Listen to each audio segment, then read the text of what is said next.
في اليوم السابع من رمضان. اللهم واجعل أيامنا المقبلة تحمل لنا من الخير فوق ما نأمل وأجمل مما نظن، وطوق أيامنا يا رب بالبركة والسكينة والطمأنينة. والنهارده بقى الكلام على اكل شعبي وعلى رقاق طري. بصوا بقى الجمال، ما شاء الله. الله ينور يا ميرو، الله ينور يا زوز. قربي ايدك استني ما شاء الله.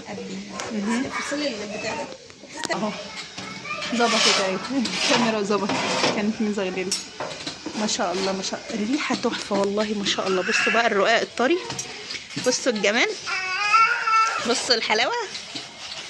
النهارده بقى هنعمل اكل كده ايه شعبي وجنبه رقاق طري. الله ينور.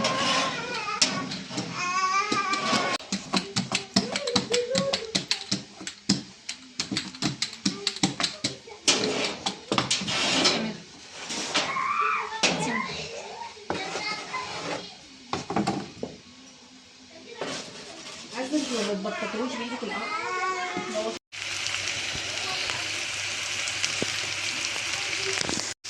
بنعمل فول بالخلطه بقى وايه، وفنجان مشوي وبطاطس مقليه، واكل كله شعبي كده جميل ما شاء الله.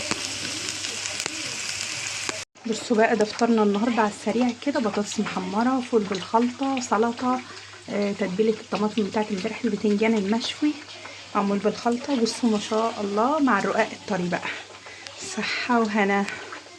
فيديو سريع كده يعني، مش كل يوم بنقضيه اكل فراخ ولحمه والكلام ده، لا بيبقى فيه ايام شعبيه وبيبقى جنبها رقاق طري، حاجات تفتح النفس كده. بصوا بقى الجمال، صحه وهنا.